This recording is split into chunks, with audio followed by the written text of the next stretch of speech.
Subscribe now and press the bell icon. Never miss an update. बाद में दोबारा से आप लोगों के बीच में कुछ नई चीज़ लेकर आए हैं और नई चीज़ ये लेकर आए हैं कि अभी जैसे अपने लॉकडाउन कोरोना काल में जो AHDP फर्स्ट ईयर वालों को यूनिवर्सिटी के द्वारा प्रमोट किया गया था, तो अब यूनिवर्सिटी ने अपना फ़ैसला बदल के चेंज किया है। तो यूनिवर्सिटी वाले ये चाह रहे हैं कि बच्चों की एग्ज़ाम हो और उसके लिए हमेशा की तरह रेगुलर की तरह कुछ अलग से इस बार उन्होंने कुछ नया एक तरीका डाला है कि जिस तरीके से अलग अलग एग्ज़ाम होंगे लेटर के अनुसार। वो ये उनका कहना ये है कि जैसे बात करें कि बाकी टाइम जब भी यूनिवर्सिटी की एग्ज़ाम हुआ करती थी तब क्या हुआ करता था कि पेपर आता था, उसमें क्या था कि फ़र्स्ट वाले क्वेश्चन में 10 बैलेंस आते थे और फिर आगे वाले दूसरे नंबर के क्वेश्चन में क्या आता था, परिभाषाएं पूछी जाती थी, जिनमें से खूब सारी 8, 9, 10 परिभाषा थी, जिनमें से अपन लोगों को 5 को परिभाषित करना होता था। 3 नंबर वाले क्वेश्चन में 6-7 डेफिनेशन हुआ करती थी, जिसमें से अपन लोगों को 5 या 3 डेफिनेशन को कंप्लीट करना होता था। 2 बड़े क्वेश्चन आते थे जिसमें से कोई भी एक क्वेश्चन करना होता था। और अब इस बार यूनिवर्सिटी ने कोरोना लॉकडाउन की वजह से अब उन्होंने नया पैटर्न स्टार्ट किया है। तो उसमें वो यूँ कह रहे हैं कि न्यू टाइप क्वेश्चन आपके एग्ज़ाम में आएंगे। तो उसी की प्रिपरेशन तैयारी के लिए ये आज का जो वीडियो बनाया जा रहा है, उसका मुख्य उद्देश्य यही है कि बच्चों को तो अपन लोग स्टार्ट करते हैं अपने मैनेजमेंट के कुछ महत्वपूर्ण जो पर्सन हैं, जो कि एग्ज़ाम की दृष्टि से बहुत ही महत्वपूर्ण है, जो एग्ज़ाम की दृष्टि से एग्ज़ाम में पूरी आने की संभावना है। तो मैं आप लोगों को कुछ महत्वपूर्ण जो क्वेश्चन है वो लेकर आया हूँ, वो उनको बता रहा हूँ, जिससे आप लोगों की एग्ज़ाम की अच्छी वाली तैयारी हो जाएगी। जिसमें से सबसे पहले बात करते हैं, अपना पहला वाला क्वेश्चन आता है, देसी गाय की देसी नस्लों में सबसे बाहर वाहक नस्ल कौन सी है? जो अपनी देसी गाय के नस्लें होते हैं उनमें से सबसे अच्छी भारवाहक नस्ल कौन सी होती है? तो उसका नाम हो जाएगा अपने अमृत महल।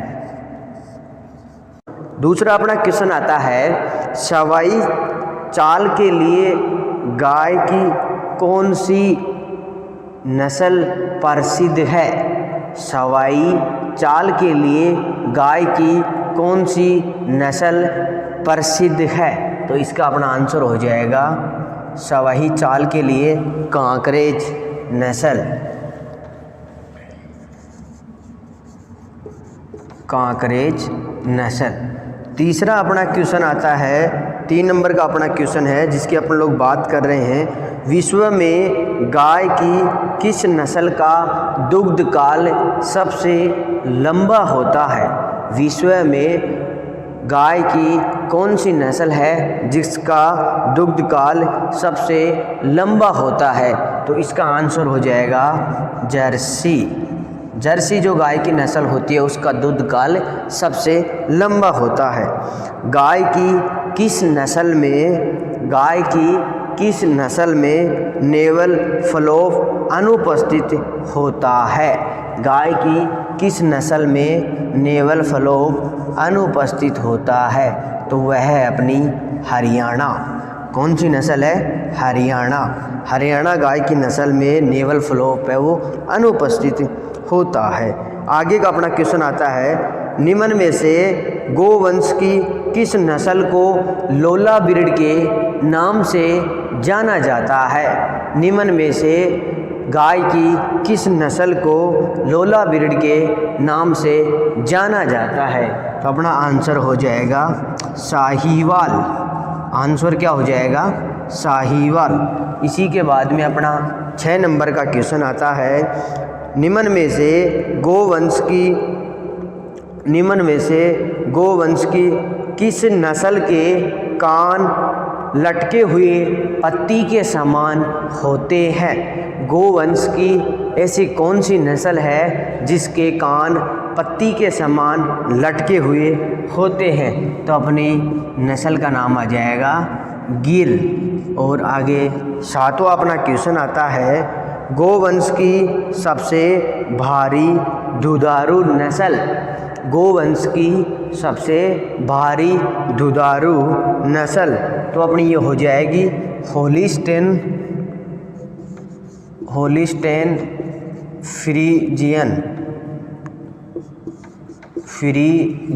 Holstein Friesian. आगे वाला क्वेश्चन आता है, गोवंश की कर्ण सिविच किन नस्लों के क्रॉस से बनी हुई है? गोवंश की अपनी एक नस्ल है जिसका नाम है कर्ण सिविच। तो कर्ण सिविच जो गाय की नस्ल है वह किन दो गायों के क्रॉस से बनी हुई है? तो इसका आंसर हो जाएगा साहीवाल का क्रॉस जब ब्राउन सिविच से करवाते हैं तो कर्ण सिविच बनती है। आगे वाला अपना क्वेश्चन हो जाएगा, निम्न में से विदेशी नस्ल की गाय के दुग्ध में वसा अधिक पाई जाती है। कहने का मतलब जो विदेशी नस्ल की गाय होती है उनमें सर्वाधिक वसा गाय की किस नस्ल में पाई जाती है? तो वह अपनी होगी जर्सी। कौन सी होगी? जर्सी। आगे बात करते हैं, पंचकल्याणी भैंस की किस नस्ल का उपनाम है? पंचकल्याणी भैंस की किस नस्ल का उपनाम है? तो 10 नंबर वाला क्वेश्चन इसका आंसर हो जाएगा नीली रावी। इसके बाद में नया क्वेश्चन आता है, भैंस के ब्याने की प्रक्रिया को क्या कहा जाता है? भैंस की ब्याने की जो प्रक्रिया होती है उसे क्या कहा जाता है?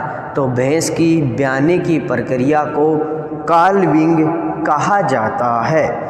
निम्न में से किस भैंस की नस्ल में दुग्ध में वसा का प्रतिशत अधिक होता है? निम्न में से भैंस की कौन सी नस्ल है जिसमें वसा का मात्रा अधिक होती है? तो अपनी हो जाएगी जाफराबादी। आगे बात करते हैं, भेड़ के नवजात को क्या कहा जाता है? जो भेड़ होता है उसके नवजात को क्या कहा जाता है? तो भेड़ के नवजात को लैंप कहा जाता है। आगे बात करते हैं, राजस्थान की मेरिनो किसे कहा जाता है?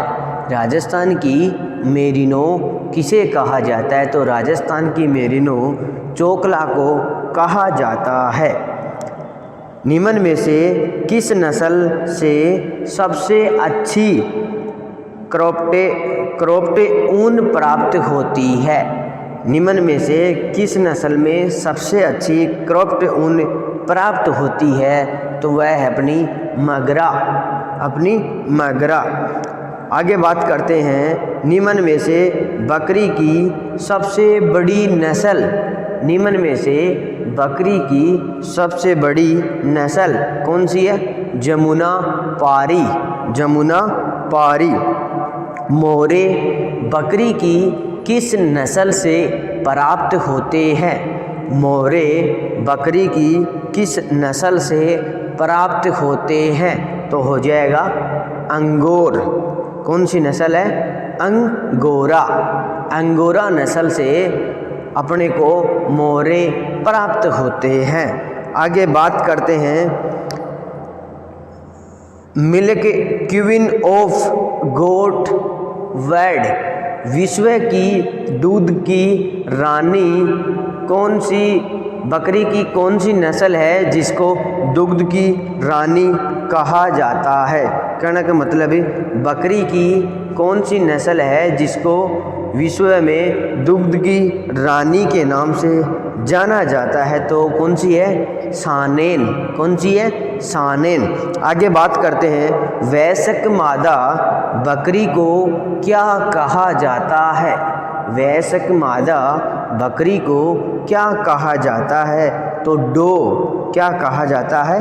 डो। आगे बात करते हैं, ये अपनी बात करते हैं, निम्न में से कौन से पशु में डेंटल पैड पाया जाता है? निम्न में से कौन से पशु में डेंटल पैड पाया जाता है? तो कहने का मतलब है जुगाली नहीं करने वाले पशुओं में डेंटल पैड पाया जाता है। आगे बात करते हैं रूमिनेंट्स में कौन से दांत अनुपस्थित होते हैं। रूमिनेंट्स में कौन से दांत अनुपस्थित होते हैं, तो अपने केनाइन दांत अनुपस्थित होते हैं। कौन से? केनाइन दांत अनुपस्थित होते हैं। आगे बात करते हैं शरीर के सामान्य से ताप अधिक हो जाता है जब शरीर का तापमान सामान्य से अधिक हो जाता है तो उसे हाइपरथीमिया कहा जाता है। क्या कहा जाता है? हाइपरथीमिया। बात करते हैं गाय की सामान्य नाड़ी दर। तो गाय की सामान्य नाड़ी दर है 40 से 60 प्रति मिनट। 40 से 60 प्रति मिनट। बात करते हैं आगे भेड़ में सामान्य श्वसन दर। भेड़ में सामान्य श्वसन दर तो 12 से 15 प्रति मिनट। 12 से 15 प्रति मिनट। सांड को काबू में करने के लिए किस उपकरण की सहायता से किया जाता है? सांड को काबू में करने के लिए किस उपकरण का प्रयोग किया जाता है? तो bull nose ring. Bull nose ring की सहायता से। सामान्य से कम नाड़ी दर को क्या कहते हैं? जब किसी भी पशु की सामान्य जो नाड़ी दर होती है अगर उससे नाड़ी दर कम हो जाती है तो उसे बर्डी कार्डियो कहा जाता है। क्या कहा जाता है? बर्डी कार्डियो कहा जाता है। सूअर की ये पशु की पहचान किस समय पर कर देनी चाहिए? पशु की पहचान किस समय पर कर देनी चाहिए? जन्म के तुरंत पश्चात। जन्म के तुरंत पश्चात। आगे बात करते हैं निम्न में से ये कुत्ते को काबू में करने वाले उपकरण है। कुत्ते को काबू में करने वाला उपकरण है मज्जल। मज्जल के ऊपर बांधा जाता है। आगे बात करते हैं घोड़ों की कौन सी नस्ल को पोलो खेल में काम में लिया जाता है? घोड़े की कौन सी नस्ल को पोलो खेल में काम में लिया जाता है? तो अपनी हो जाएगी मनपुरी। मणिपुरी। मणिपुरी। आगे बात करते हैं आइसोलेशन बॉक्स में किन गायों को रखा जाता है? आइसोलेशन बॉक्स में किन गायों को रखा जाता है? तो बीमार गायों को आइसोलेशन बॉक्स में रखा जाता है। आगे बात करते हैं गोबर गैस में मीथेन का कितना प्रतिशत भाग होता है? गोबर गैस में मीथेन गैस का कितना प्रतिशत भाग होता है? तो अपना 55% भाग होता है। आगे बात करते हैं ऐसी आवास व्यवस्था जिसमें पशुओं को एक दूसरे की तरफ सिर होते हैं।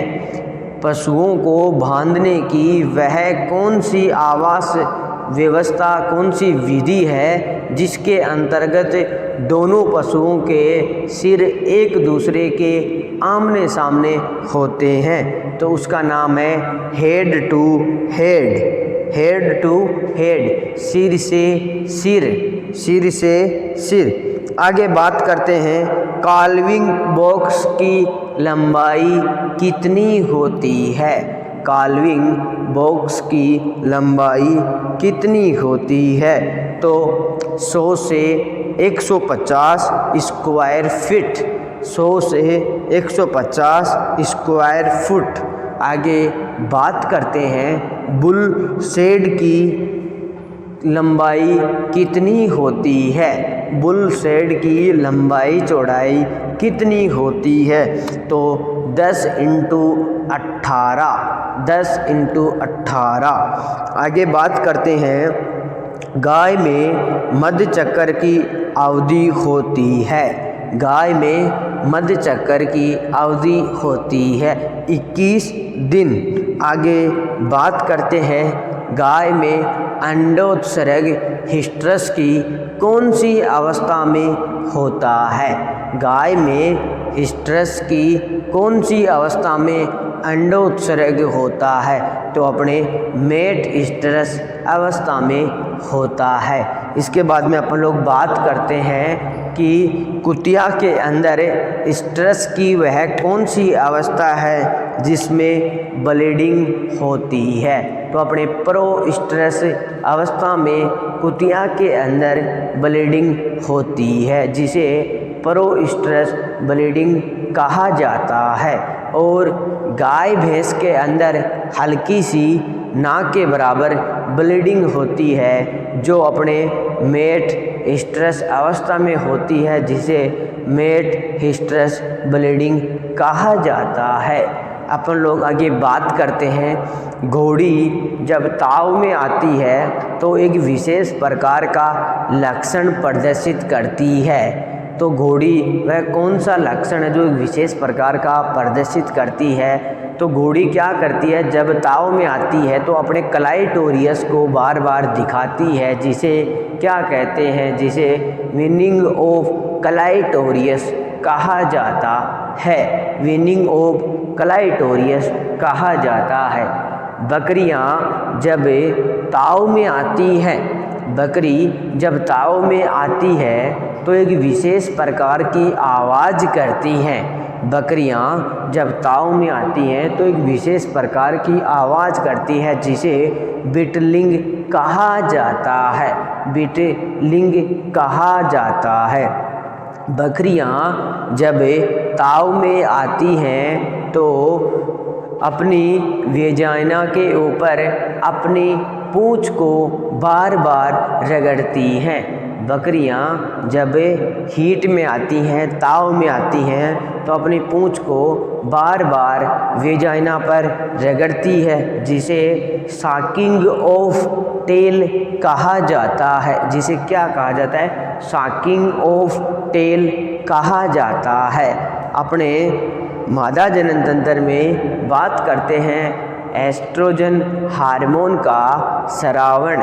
एस्ट्रोजन हार्मोन का स्रावण ये अपने ग्राफियन फॉलिकल से एस्ट्रोजन हार्मोन का स्रावण होता है।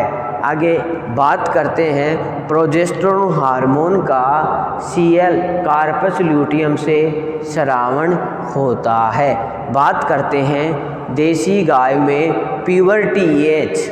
देसी गाय में प्यूबर्टी एज, देसी गाय में प्यूबर्टी एज 18 से 24 माह की उम्र में आती है। उसी प्रकार विदेशी गाय में 8 से 18 माह में प्यूबर्टी एज आती है, यौवन अवस्था आती है। इसी प्रकार से आप लोगों के लिए और नए क्वेश्चन उपलब्ध करवाए जाएंगे। आज के लिए इतना ही काफ़ी। थैंक यू, धन्यवाद।